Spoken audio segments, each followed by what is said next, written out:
sem mais delongas, então hoje a gente quis trazer um conteúdo que fugisse um pouco dessas pautas tecnológicas que a gente tem discutido todos os dias, sair um pouco dessa zona crítica e a gente parar para analisar como grandes nomes artísticos, compositores, escultores inovavam séculos atrás, sem ter todo esse arsenal tecnológico que nós temos hoje, né?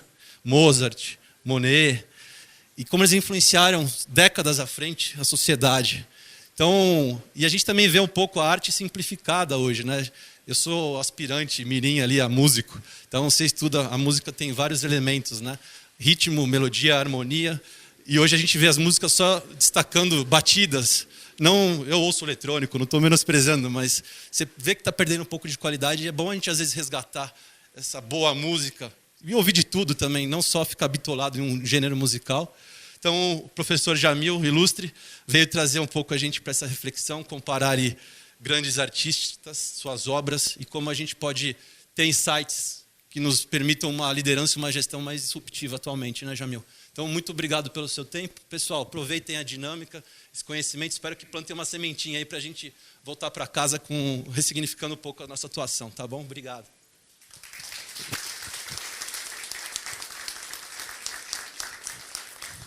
Bom, pessoal, boa noite.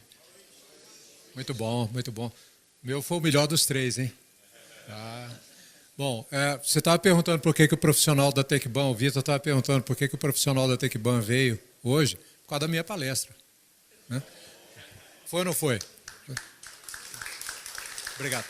Bom, o que me traz aqui é justamente uma reflexão, um exercício que eu tenho feito com apreciação de arte.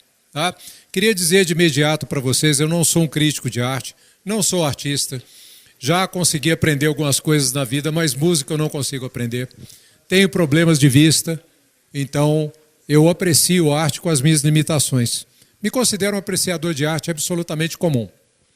Do outro lado, devido à formação curricular, estou com o passador aqui, muito obrigado, eu atuo como professor e, para passar aqui, está longe? Foi. Então, eu tenho exercício profissional como professor de educação executiva em várias instituições, aqui de São Paulo, da minha terra natal, de Minas. Tenho prática de consultoria, tenho atuado junto com o pessoal do Grupo IX e do MID. Ano passado nós fizemos um evento, no mês de agosto, alguns de vocês estiveram lá conosco. Fiz um evento em que a gente teve uma abordagem um pouco diferente e justamente diante da minha prática com gestão, de educação executiva, desenvolvimento de projetos, consultoria, eu procurei trazer uma reflexão à luz da arte para poder discutir com os meus contatos, com os meus interlocutores, quer sejam eles alunos em formação, em qualquer escala. Eu tenho a felicidade de pegar gente saindo do curso de graduação até alunos de doutorado, aqui no Brasil, fora, empresários com graus variados de desespero, Sempre tem um grau de desespero, um grau de anseio. Então, de vez em quando, a gente entra numa sala de aula com alguns quadros, com algumas pinturas, com algumas histórias de artistas, como os artistas desenvolveram suas carreiras, como eles desenvolveram a composição, como é que aquela obra específica pode ensinar para a gente um determinado princípio, trazer para a gente uma reflexão em que a gente possa se apoiar para tomar uma decisão, para entender um fato, para entender o fenômeno, um facho de luz adicional em termos do aprendizado que a gente tem com relação às nossas vidas executivas. Então é isso que me traz aqui, me trouxe ano passado, e neste ano nós demos uma revisada no nosso método. Fui convidado novamente pelo pessoal do Grupo Innovation Experience, Marcos, o Vitor, a Adriana, a Carol, a Elis, o Ivan, agradeço a todos eles, por terem me acolhido, terem me recebido tão bem e ter dado espaço para que esse exercício possa ocorrer aqui hoje. Então, a questão básica que nós temos aqui é que o executivo, em qualquer escala, se está aprendendo, se está tomando a decisão, se está trabalhando, está fazendo curso, está ali no meio de um planejamento estratégico, de um planejamento tático, de uma decisão de merger and acquisition, o executivo tem historicamente, várias provocações, todos vocês aqui têm. Pensar fora do contexto, pensar fora da caixa, ser ágil, ser flexível, tomar decisões com fluxo contínuo, exercer as várias facetas de liderança, né? Um conceito que está sendo vulgarizado e traz com essa vulgarização uma certa precariedade para a nossa vida executiva. Então, na arte, né? A gente encontra isso em várias literaturas da área de gestão, da área de tecnologia. Felizmente, eu uso esses bonés com um certo grau de intercâmbio, devido à minha formação, devido à atuação profissional, mas na arte nós vamos encontrar aqui alguns insights. E eu hoje separei uma coisinha miúda, alguns poucos quadrinhos aqui, alguns poucos momentos para discutir com vocês aqui, justamente para tentar motivá-los a também fazer essas reflexões. Tá? Nós nos mudamos há 1 ano e 2 meses para São Paulo, né? Vim ficar sediado aqui. Toda a minha vida eu trabalhei aqui. Meu primeiro contrato de trabalho foi registrado aqui na Praça da República. O prédio está fechado, está com tapumes na porta e tal. Trabalhei num birô de processamento de dados no centro da cidade. Sou de BH e já aderi um pouquinho aqui à vida cultural da cidade, sendo frequente em alguns museus, galerias de arte, onde vou com a minha cabeça, com a minha mente. E de vez em quando eu levo alguém junto comigo. Né? Grupos de empresários, interlocutores, pessoas que querem me ouvir falar a respeito. Esse exercício tem sido muito frutífero e isso que eu trouxe hoje para discutir com vocês em edição que nós fizemos no ano passado e que considerei muito bem sucedido. Bom, então a nossa proposta aqui é perceber a arte como uma fonte de inspiração, como uma fonte de reflexão, no escopo das vidas dos artistas, dos compositores, dos pintores, no contexto que eles estavam vivendo num determinado momento, os desafios, uma obra que foi feita, 2 obras que foram feitas, a escola de artistas em que se inscreveram, todas essas motivações. Eu tenho escrito, por exemplo, artigos que são muito bem tratados aqui pelo Ivan e pela equipe, para ficarem lá no nosso site da Revista Inovativa. Vocês são convidados a fazer a leitura, fazer o acesso lá, a gente tem procurado expandir. E eu sempre que a gente publica um artigo novo, eu sempre recebo algum toque no LinkedIn, recebo um e-mail, recebo um contato de pessoas gentis querendo saber um pouco mais de informação, fontes, querendo tirar uma dúvida. Eu vou pegar aqui um pedacinho de obras de arte e trazer aqui para discutir alguns princípios, coisas que eu faço com meus alunos, com meus clientes, com meus parceiros de negócio, reflexões que eu trago para clarear um assunto, para clarear uma decisão, para saber um percurso que foi feito por um artista, para gerar uma obra de arte num determinado momento anterior e chegar naquela situação, naquela obra de arte, naquela consecução de arte, naquele resultado tão bonito, tão lindo, tão marcante para a gente, como a gente quer que sejam os resultados que nós obtemos. Né? A primeira jornada aqui, eu vou trazer alguns princípios dos fundamentos da execução de uma obra, de execução de um projeto. E eu trago aqui a figura de Rafael Sanzio, simplesmente Rafael, né? O artista que é notabilizado por seu pintor. Ali tem um quadro que é a última pintura dele, que está no Vaticano, discussão sobre o Santíssimo Sacramento. É a última obra dele, onde a gente verifica. Depois vocês podem recorrer aí até a visualização nos seus smartphones, nos seus equipamentos. Um trabalho riquíssimo com luz, um trabalho riquíssimo com projeções, com terceira dimensão, que na época era algo radical, isso é século XVI, né?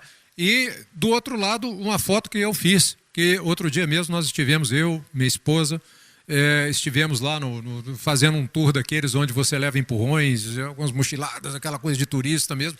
Fomos lá no Vaticano fazer o percurso, visitando os apartamentos papais e coisas do gênero. Aquele quadro ali é muito, muito expressivo, é chamado Transfiguração. A foto é aqui do palestrante mesmo. Tá? O Rafael, interessante a gente ver o percurso dele, ele é um pintor do Alto Renascimento, do fim do Renascimento. Então as técnicas dele já estão muito carregadas, muito precisas. Ele é um influenciador. Tá? Então tudo que a gente ouve falar agora de influencer e etc., não tinha, o YouTube estava desligado na época dele. Tá? Banda passante era muito curta, estava muito caro implementar ponto de acesso. Né, Nicolas? Ainda tinha que securitizar, tinha que ver a questão do LGPD e tal. Então, ele era um influenciador porque ele tutelou muita gente, ele definiu uma escola de arte. Né? E era um pesquisador incansável. Uma coisa muito importante é que depois de um certo período de exercício, ele foi convidado, em virtude da morte do arquiteto Giovanni Bramante, ele foi convidado a ser o arquiteto e não pintor, a ser o arquiteto que concluiu a Basílica de São Pedro. A obra arquitetônica, a finalização e uma revisão expressiva da obra de autoria dele. Ele viveu 37 anos, Depois vocês dêem uma olhada na causa-morte dele, não carece, foi meio esquisito a coisa. Meio estranho, sabe? Uma ficha meio queimada aí, mas enfim. E é interessante, ele teve desavença com outros 2 mestres que também trabalharam nas obras do Vaticano no mesmo período. 2 mestres, não sei se vocês conhecem, Michelangelo Buonarroti e Leonardo da Vinci. Só esses 3 caras que se desentenderam. Ele foi acusado por Michelangelo de plágio. Ele invadiu um dos apartamentos que estava sob obra de Michelangelo. Estava trancada a chave, ele e os assistentes arrombaram para ver o que tinha sido feito. Isso está escrito em vários lugares, não em um só lugar. E o clima entre eles era bastante quente. Michelangelo e Leonardo da Vinci chegaram mesmo a um reporte de troca de supapos entre eles. Então não precisa-se nem falar do caminho que esse cara teve em termos de vaidade, em termos de propriedade, em termos de delegação.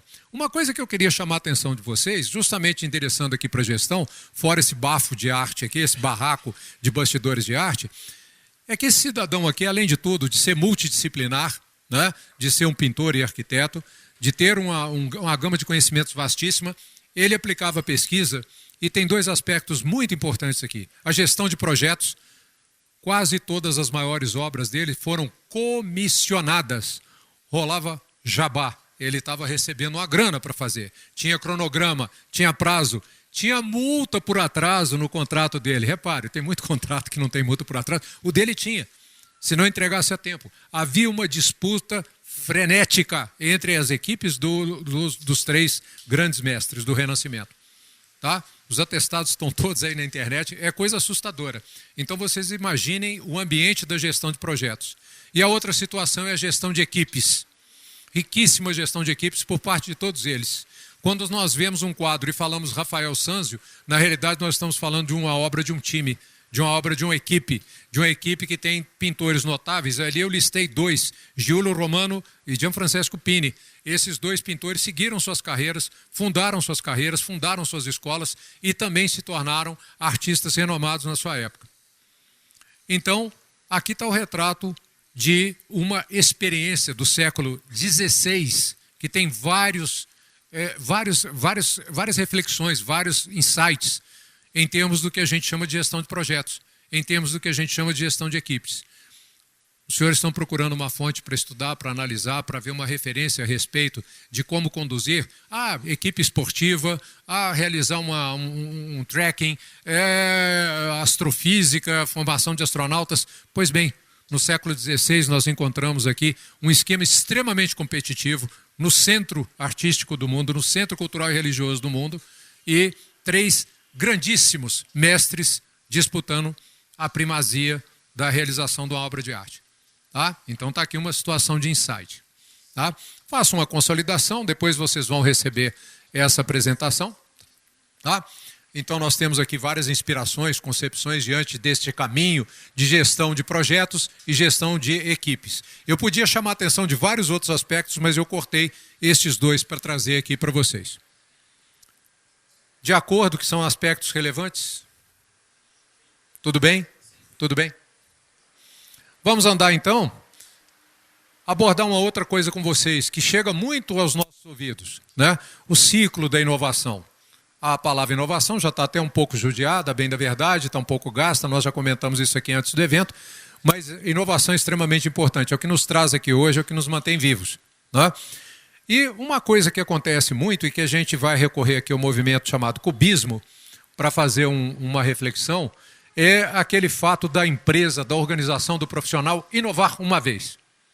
E nós brasileiros, nós latinos, temos muito esses históricos. Tá? Por causa da falta de sistema, por causa da falta de processo, por causa de uma cultura de arrojo, de intuição.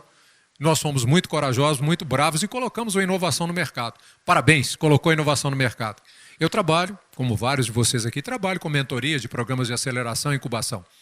Aí, de repente, um profissional, um grupo de novos empreendedores que você está torcendo do fundo do seu coração para aquela empresa dar certo, para que esse cenário terrível que o Vitor comentou aqui, que aqueles meninos escapem vivos daquilo dali, que aqueles empreendedores consigam erguer aquela solução. Os caras na segunda, terceira sessão de mentoria chegam para você e falam assim, você não sabe o que aconteceu. O que houve? Apareceu um concorrente.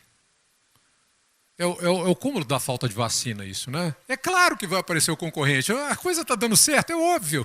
É a primeira coisa. Chega antes da guia de pagamento de imposto. Das guias. A segunda coisa são as guias de pagamento de imposto. Lá pela 49ª chegam os clientes. Né? Todos aqui sabem como é que é. Então a inovação, ela tem esse primeiro sintoma, essa primeira evidência, que foi o caso do movimento cubismo. Do cubismo. O cubismo é um movimento de ruptura onde os pintores, os artistas, se propuseram, cansados de figuração, cansados de retratarem situações do ambiente, os pintores, os artistas, poetas, músicos, chutaram literalmente o balde, chutaram as estruturas. Uma das coisas que os caras fizeram foi, desde Cézanne, cujo quadro, um dos quadros mais marcantes de introdução ao cubismo, está ali no extremo esquerdo, Paul Cézanne começou a ignorar o chamado ponto de fuga. Para nós que somos engenheiros, isso aí deixa a gente sem orientação até para voltar para casa. É aquele fato da sua visão convergir em um ponto teórico, um ponto hipotético no limite do horizonte. Olha, tira o ponto de fuga dos quadros. Vamos fazer uma figuração geométrica agora que nada tem a ver com o contexto real. Vamos aderir ao industrialismo que está acontecendo. Vamos dar uma mecânica para as nossas obras de arte. Isso no início do século XX, 1904, 1903, 1904, 1907. Começaram, então, a destruir a realidade, como a gente vê, e a reconstruir por fragmentos, reconstruir por índices geométricos. Então, adotaram um próprio linguajar de expressão. Isso foi a chamada primeira fase do cubismo, pós-Cézanne. Depois, aí radicalizaram. Aí você fala, poxa, a inovação está pegando, né? Os caras estão fazendo a disrupção. Separaram completamente da realidade. Então nós vemos quadros como está ali, o Poeta, de Pablo Picasso, né? É um quadro datado de 1911, é tido como cubismo tardio, e é do que a gente chama de cubismo analítico. O cubismo analítico, então, se afastou totalmente, os pintores, os artistas propuseram se afastar totalmente da figuração. A figuração não era mais, a promessa do quadro não era mais de ser simplesmente uma reprodução da realidade, e sim uma reprodução da emoção, da intenção, do radicalismo daquele artista.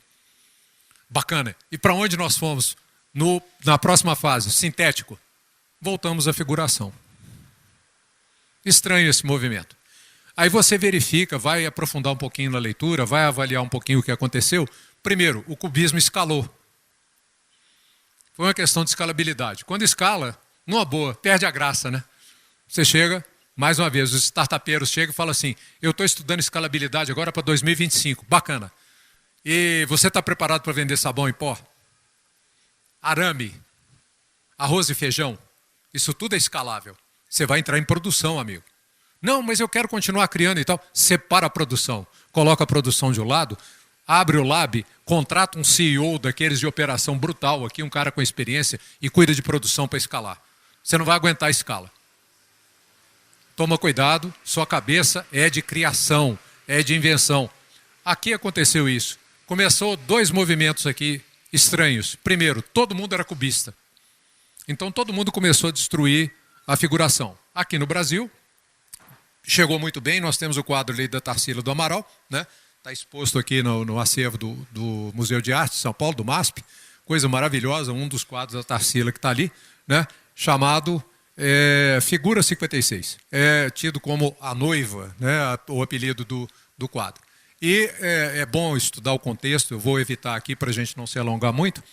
Então, essa ida e vinda e volta a um certo padrão. E outra coisa, com a ocorrência da Primeira Guerra Mundial, o movimento não resistiu e se desfez. Então isso nos ensina muito a respeito da resiliência de inovação, de se entender em que ponto que a inovação está e como nós podemos manter uma inovação, o espírito da inovação, o processo da inovação e a gestão da inovação devem merecer atenção dos empreendedores também. Gerar uma inovação, eu falo muito aos meus interlocutores, gerar uma inovação é um fato maravilhoso. Entender qual que foi o processo que gerou aquela inovação é fantástico. Porque aí você pode gerenciar esse processo e gerenciar a inovação. Você pode vender, você pode terceirizar, você pode fazer uma franquia, você pode multiplicar, escalar aquilo dali, você pode contratar pessoas certas para verticalizar, horizontalizar aquela produção e assim por diante. Esse movimento do cubismo foi impressionante porque ele nos ensinou tudo isso. Não houve resiliência. Porém, nós tivemos até uma discussão lá quando que ele acabou, né? Nós deixamos a data em aberto, porque esse movimento voltou depois como fonte de inspiração.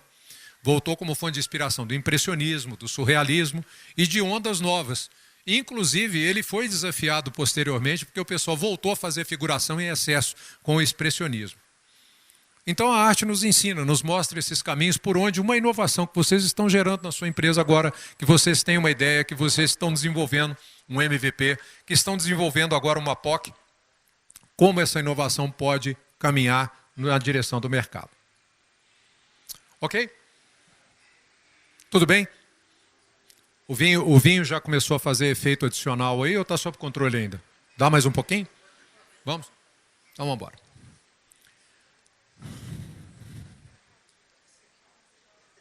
Bom, eu coloquei ali algumas anotações, depois vocês vão receber essa apresentação, tá? São essas anotações que falei aqui agora. E por último aqui nessa primeira parte, antes da gente passar para a dinâmica, eu queria abordar com vocês um princípio muito interessante que a gente convive com ele todo dia. É só escutar qualquer música, qualquer uma, que você convive com um princípio artístico chamado de equilíbrio e tensão. É a coisa mais agradável. É aquilo que evolui, vai evoluindo numa música, vai evoluindo e vai te provocando uma tensão, um anseio, até que de repente o compositor, o cantor, o artista, principalmente de áudio sonoro, recai na nota certa, naquela nota que a sua mente, que a nossa mente está esperando ouvir. Quando você está escutando uma música atonal, e o meu preferido, sem sombra de dúvida, é Dmitri Shostakovich. Minha esposa está ali, sofre com essa minha admiração o tempo todo. É aquela senhora bonita que está ali de óculos, era minha esposa. Boa noite. Então, esse compositor, por exemplo, ele é um mestre da tonalidade, né? Ele te deixa em suspense, te provoca emoção, salga a ferida, te deixa numa expectativa enorme para a resolução dos conflitos que ele apresenta na música dele. E ele apresenta conflitos principalmente do período da União Soviética, que é onde ele vivia. Teve mortes na família por questão de brigas políticas e coisas do gênero. Ele transfere tudo aquilo para a carga de tonalidade, de atonalidade da música dele. O equilíbrio e a tensão existe na música, existe na pintura, na escultura, na poesia, na arte escrita. A definição que eu retirei aqui, tá? E daqui a pouco eu falo a fonte, a questão da tensão e equilíbrio é um aspecto fundamental de muitas formas de arte, desde a pintura, a escultura até a música, a literatura e o cinema. Patati patatá. O equilíbrio é alcançado quando estes elementos opostos são harmonizados de alguma forma, criando uma sensação de estabilidade e harmonia. Então você, depois de desenvolver toda a audição, toda a apreciação visual, você recai no estado de harmonia. Você volta a um estado de equilíbrio, após passar momentos de tensão. Vocês encontram isso em Beethoven, vocês vão encontrar isso em Villa-Lobos, vocês vão encontrar isso em Tom Jobim, vão encontrar isso em Milton Nascimento e assim por diante. Tá? Vamos encontrar isso praticamente em toda a composição musical. Os produtores musicais são hábeis na aplicação deste princípio. Quem que gerou essa definição aqui? Essa definição foi gerada pelo ChatGPT. Tá bom? É confiável, é boa, essa ficou legal. Teve curadoria, tá? Não é uma alucinação, tá? Teve uma curadoria aqui, então foi bem gerada, tá? Aqui eu tenho um trecho das Baquianas Brasileiras número 4, de Villa-Lobos, tá? Será que a gente pode ouvir um pedacinho do prelúdio, da abertura? Vou tocar um pedacinho para vocês aqui. Ok, podemos, é suficiente. Ok, uma salva de palmas para a Orquestra Sinfônica do Estado de São Paulo. Tá? E essa execução foi gravada aqui na Sala São Paulo também. Profunda admiração pela orquestra. Vocês notaram aqui que lembrou um pouquinho seu dia a dia, não lembrou não? Vai aquela aflição e de repente desafoga. Aflição e desafoga. Equilíbrio e tensão. Então está aqui uma reflexão boa para discutir com as pessoas. Escutar uma sinfonia dessa, escutar uma música dessa, mais de uma vez, não vai acontecer na primeira escuta, na primeira audição, jamais. Tá? Então, ouvir uma boa música dessas com cuidado, entendendo o que está sendo executado, qual a motivação, é sempre um aprendizado para esclarecer os nossos momentos, para nos dar uma reflexão a respeito dos nossos momentos no caminho de tomada de decisão. Tá? Eu trouxe aqui um trabalho do Villa-Lobos, tá? Então vocês vejam que há uma alternância entre momentos de ansiedade, a execução dos violinos, e principalmente daquele violino em solo, Spala, né? Com um toque mais agudo, nos conduz a um momento de spike, um momento de ansiedade. Aí logo depois há um momento de conforto, numa tonalidade um pouco mais baixa, né? Nós temos a execução num tom mais baixo e ocorre um momento de conforto e assim por diante. Assim nós desenvolvemos o princípio de equilíbrio de atenção, ilustrando bem o que nós vivemos em termos dos nossos caminhos de decisão quando estamos, por exemplo, para executar um plano, um planejamento. Tá? Essa é uma técnica de composição conhecida e também uma técnica de execução. Chamo sua atenção o seguinte, senhores empresários, senhores gestores, senhores líderes, que há um momento de planejamento e há um momento de execução. Em ambos, nós podemos ter, então, as alternâncias entre os estados de equilíbrio e os estados de atenção, de tensão. Tá? Então, é um retrato da nossa vida. Tá? Aqui eu trago a ilustração das pinturas de Piet Mondrian. Mondrian é o cara dos quadradinhos. Segundo já foi falado uma vez e o apresentador da palestra não gostou, eu estava na palestra, o apresentador não gostou, é o recorde que existe em termos de toalhas de mesa, cortinas de banheiro e outros utensílios desse tipo, porque os grafismos do Mondrian são muito referenciados como simples e bastante visuais. Quem esteve na apresentação ano passado viu que eu me referia a Mondrian como a simplicidade, a objetividade na apresentação, na visualização. Todos vocês aqui, com certeza, têm aqueles painéis lindíssimos. Aquele resultado do Google Looker, do Power BI, né? Aquelas coisas lindas que são feitas e aqueles painéis maravilhosos. Outro dia eu parei uma aula para uma turma mais madura, aula à noite, e perguntei, vocês têm dashboard mostrado na tela de vocês? Claro, professor, temos aqui uns 15, eu tenho 18, eu tenho 25. Quantos desses dados, quantos desses gráficos você analisa todo santo dia? Não passou mais de 20%. E o cara que chegou aos 20%, garanto que ele é um monge. Ele fica o dia inteiro olhando para a tela do computador e talvez não faça muita coisa a mais. Primeira coisa a falar ali dos trabalhos do Mondrian, a visualização, que eu falei no ano passado. Segundo, tem demonstração, depois vocês podem recorrer aí na internet, há demonstrações de cálculo geométrico de professores de matemática que ficam calculando as razões dos quadros deles. As razões são absolutamente perfeitas. A gente, como visualizador, a gente recebe essa perfeição numa noção de harmonia. Tá? E terceiro, ela foi adaptada ao longo do tempo, prescrevendo a carreira do pintor. Aquele último ali, que se chama Boogie Woogie, foi feito, Broadway Boogie Woogie, foi feito quando ele se mudou para Nova York. E foi quando ele tirou as barras. Ele se sentiu mais livre em Nova York. A barra é muito interessante porque ela nos dá a constatação da limitação, mas nos dá o conforto do parâmetro, do conforto da base. Mas também oferece a restrição.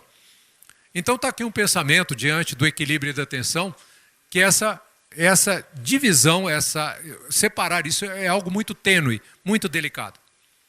Tá? Pensem nas suas vidas, pensem nos momentos de tensão, na satisfação de resolver, na hora que bate aquela nota certa e você fala assim, está pronto. Tá aqui na arte, vocês vão encontrar várias inspirações.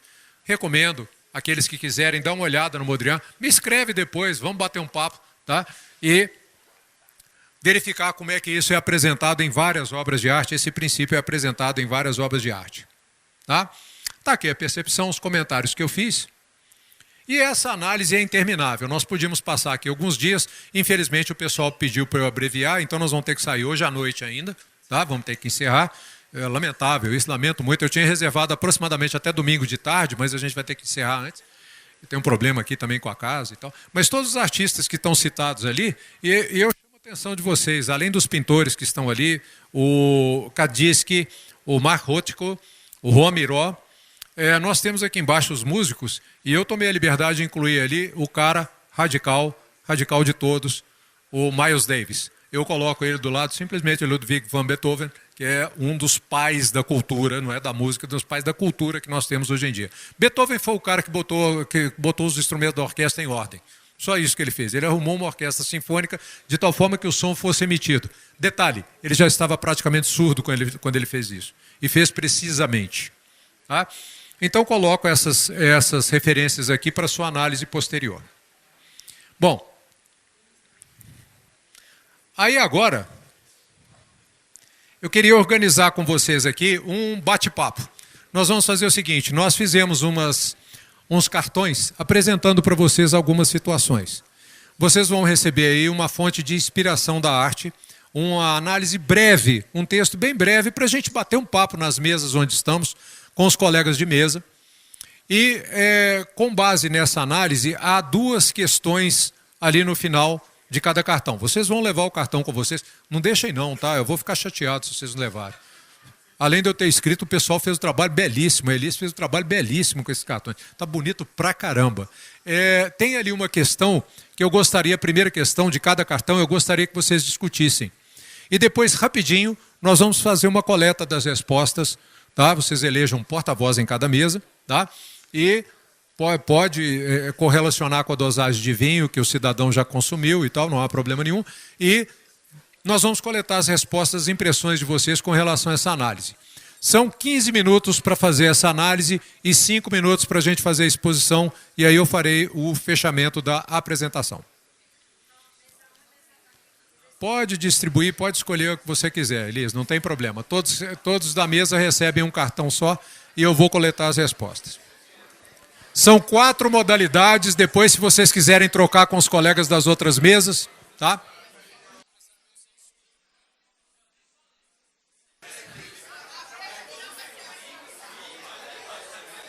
Pessoal, vamos retomar nossa atividade aqui então?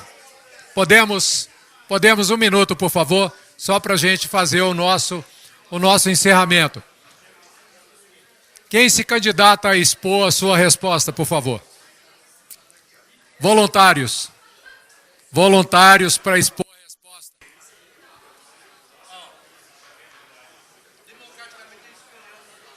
O Ivan. Pessoal, vamos coletar algumas respostas aqui? Vamos lá. Já eu chamo.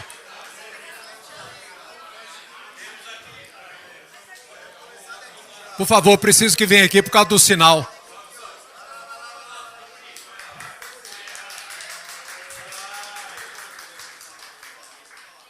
Pode vir aqui, por favor, por causa do sinal. Não chega aí. Ainda tem a chamada para o palco.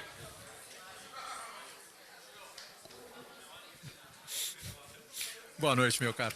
Diz aí qual foi a questão, o que vocês chegaram a... Se tratou da primeira questão, né? Onde nossos amigos aqui da mesa definiram que a questão da arte, da música, né? Ela traz duas oportunidades, né? Melhorou? Ok? 2 oportunidades. A primeira é que traz a lembrança, a experiência, né? Eu acho que é isso que vale, na verdade. Qual a experiência? Depende muito do momento que você está vivendo. Por exemplo, é que nem nós comentamos ali na mesa. Tomar um vinho é uma arte, né? Dependendo do momento, o cheiro, a cor, né? O paladar. Então, depende muito do seu momento para você poder absorver aquilo. E o que isso traz no mundo corporativo, no nosso dia a dia? A mesma coisa. Entender o porquê, qual é daquele momento, como eu posso tratar e como eu posso viver durante aquela experiência. É essa a questão. Muito obrigado. Aplausos.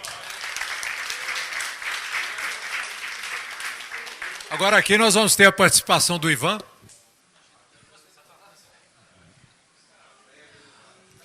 Bom, gente.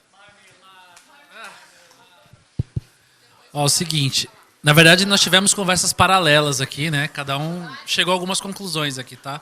Eu vou dar a minha conclusão, aliás, a minha não, a nossa conclusão aqui, de 4 ou 5 pessoas aqui, tá? A gente estava falando um pouco de ritmo pessoal. Posso ficar aqui, professor? Posso ficar. Não começa não. Nem começa. Rodrigo, semana que vem tem assembleia, tá, Rodrigo? Você tá na minha mão, né? Tá, é o seguinte, vamos lá, vai. Vou ler. Obrigado. Pessoal, a gente estava conversando sobre a questão de ritmo pessoal, né? E aí, como que você responde a isso, né? Aí a gente estava falando assim, por exemplo, música. Ele estava falando, por exemplo, aqui, né? O nosso amigo aqui estava falando assim, eu gosto de canoagem. Isso tem muito a ver com o ritmo dele. E aí isso também corresponde com a música que ele gosta. E aí, isso é uma rotina na vida dele. Quando ele precisa acelerar ou desacelerar, a gente está até brincando, o que você usa? Café ou pinga, por exemplo. Porque aí você desacelera ou acelera. Então, a música, ela corresponde com a sua rotina. E às vezes ela pode sofrer, você pode escutar outros tipos de música com base nesses estímulos externos, né? Pinga ou café. E aí você acaba escutando outras músicas. Basicamente é isso. Agora, eu quero passar agora a palavra para o Vini, né?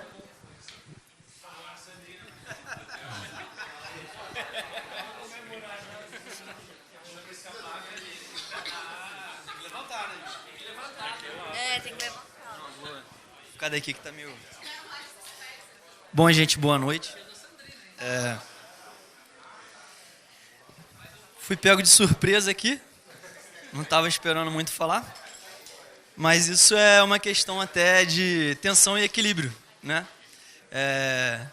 Então, nesse exato momento, eu entrei em tensão. Como que eu faço para atingir o equilíbrio? Boa. Obrigado. Vocês querem participar? Gostariam de participar?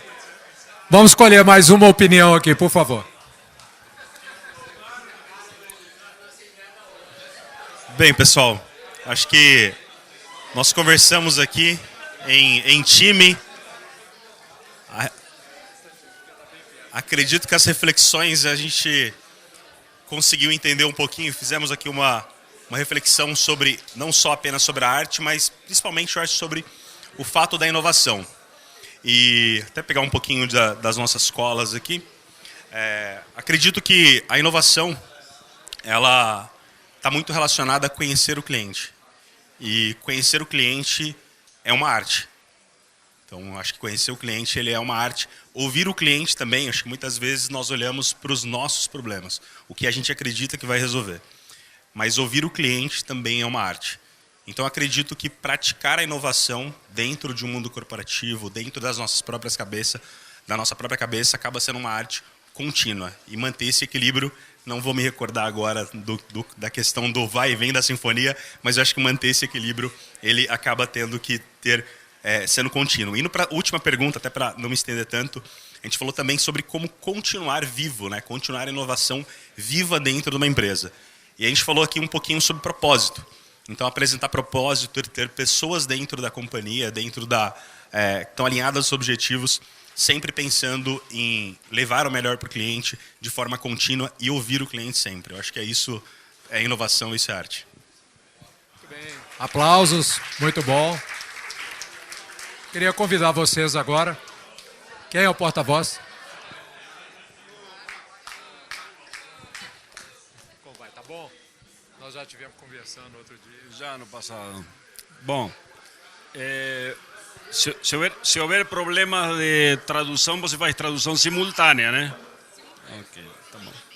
Não, o que a gente chegou aqui à conclusão é que realmente uma obra de arte você tem que fazer um planejamento e uma gestão e uma execução totalmente pensada, planejada, refinada, porque evidentemente você não pode conseguir um resultado final como eles conseguiram sem você ter uma escolha de materiais, uma escolha do projeto, da forma, de quem vai executar o quê, ou seja, de usar as habilidades, das capacidades que cada uma das pessoas que compõem o time tem.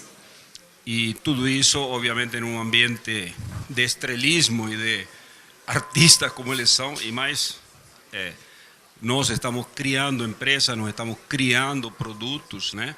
É isso que nós estamos fazendo. Então, temos que ter tudo isso que esses artistas tiveram para poder comandar os nossos times, né?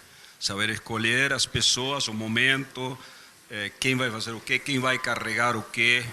E é isso aí. Eu acho que é perfeitamente um projeto, sim, que a gente, às vezes, quando olha um quadro, diz, o cara se inspirou, é pura inspiração, é um artista, saiu pintando. Não.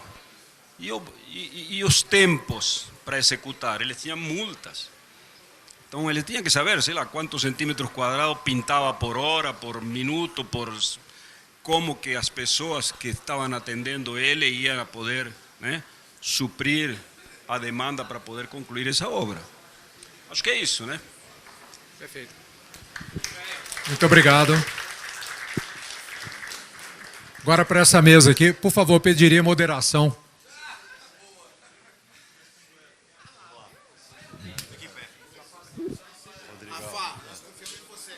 Vamos lá.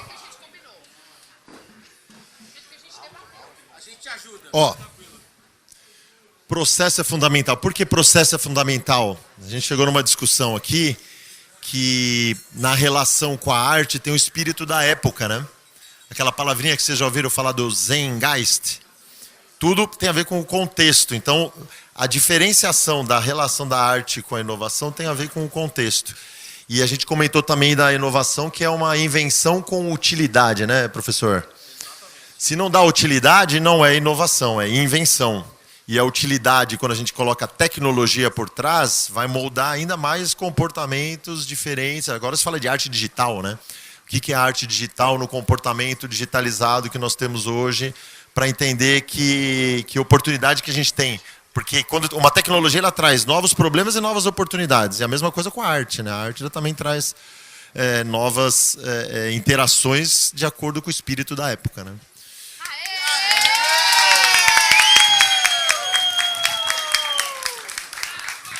Bom, depois...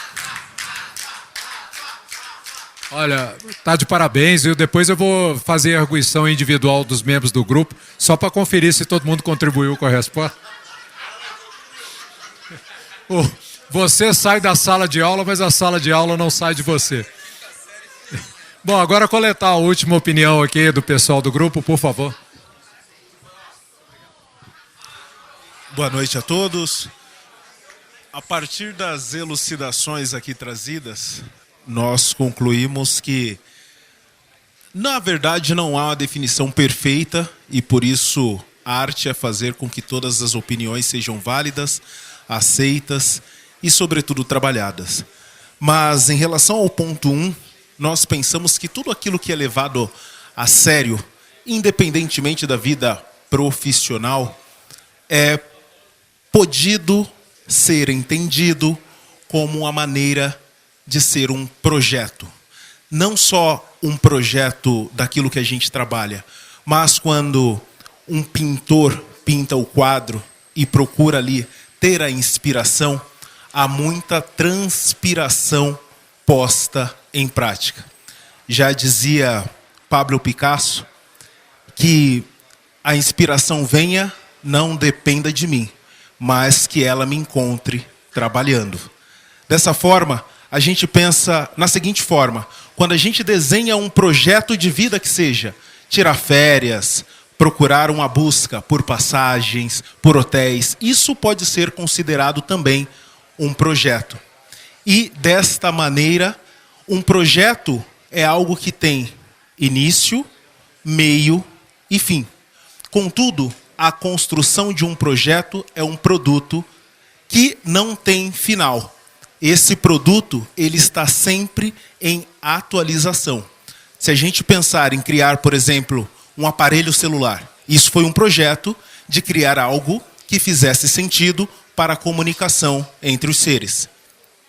Contudo, cada vez que a gente atualiza uma nova versão, isso se torna algo inacabado. Partindo para o segundo ponto, a gente conclui que, quando a gente fala daquilo que traz conexões entre criação e criador, o observado é que um produto bem feito é aquele em que a criação transpõe a obra do Criador.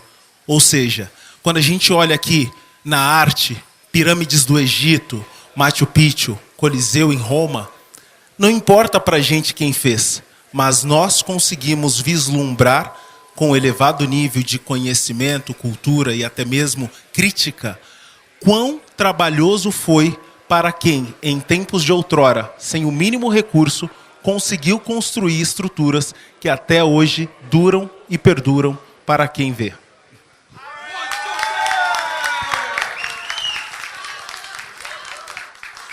Marcos, depois você passa o professor aqui para o crachá dele. Que aula. Fantástico. Não, isso é detalhe, tá? O combustível. Bom, pessoal, coletamos. Carol, quer falar? Tá bem. Depois você me passa um zap. Bom, por favor, vamos encerrar então.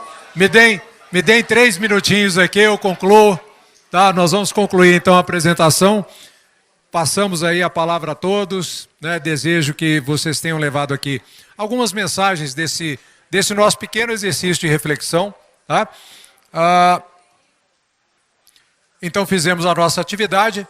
Tá? Algumas considerações aqui para o final. As novas tecnologias, todo dia a tecnologia rompe a realidade e agora nós vivemos a atualidade da inteligência artificial. Isso é um fenômeno que a gente está arranhando apenas a primeira onda, né? Para os senhores que são empresários, que estão automatizando seus atendimentos, colocando robôs e assim por diante, saibam, né, que a gente vai vir com a onda do Deep Learning daqui a pouco. E o Deep Learning é outra história, é a geração de aspectos em cima do treinamento de máquinas de inferência. Então nós vamos ir com outro patamar que onde a máquina começa a pensar. E a gente tem que ficar preparado para isso, porque há implicações sociais, tecnológicas, bastante severas, não só para carreiras, mas até para o exercício social das organizações que nós dirigimos. Há possibilidade de retroceder na vida, de voltar a ser algo que nós já fomos. Por exemplo, eu já dialogo com arquitetos, tem alguns arquitetos amigos aqui com quem eu dialogo. Por que a gente não pode fazer uma casa numa modelagem barroca? Está fora de moda? Por que uma pintura, por exemplo, não pode voltar à figuração do renascentismo? Por que as nossas organizações, por exemplo, não podem recorrer a experiências anteriores de maneira confiável e reimplementar com novas tecnologias, com um novo acordo social? Então a arte nos instrui nessas idas e vindas, especialmente se vocês analisarem o que aconteceu com o cubismo, vocês vão verificar quantas idas e vindas houve nesse caminho, depois que o movimento tecnicamente ele estancou ou quase que desapareceu. Eleger metas, os indicadores, nosso trabalho do dia a dia, os desenhos organizacionais, a questão da comunicação. Muitos pesquisadores, muitos autores dizem que a arte é basicamente um meio de comunicar. É comunicar uma realidade, é comunicar um retrato, é comunicar uma figura, é comunicar uma emoção quando o artista, por exemplo, como Jackson Pollock, asperge tinta numa superfície com uma técnica dele próprio. Então ele está ali comunicando um nível de excitação, um nível de euforia, um nível de depressão, um nível de ansiedade peculiar à produção artística dele. As experiências anteriores podem gerar modelos, é exatamente o papo aí da inteligência artificial no patamar que nós temos hoje. A arte já faz isso há muito tempo. E será que a gente precisa se organizar e preparar para esse sentido? Eu tenho a felicidade de estar aqui pela segunda vez para discutir esses temas com vocês num evento promovido aqui pelo Grupo X. Acho que é uma satisfação muito grande poder, de maneira informal, de maneira bem tranquila, tomando o nosso vinhozinho, conversando, a gente relaxar e discutir alguns pontos aqui com relação à arte, ao aprendizado que a arte nos traz. Sempre é um ganho para todos nós e eu desejo que vocês tenham tido esse ganho aqui hoje. Tá? Não se esqueça da rica experiência que a arte nos traz e estão aqui os meus contatos, caso desejem. Tá? Tem gente aí que já é meu contato no Instagram e coisas do gênero. Estou aí à disposição de vocês.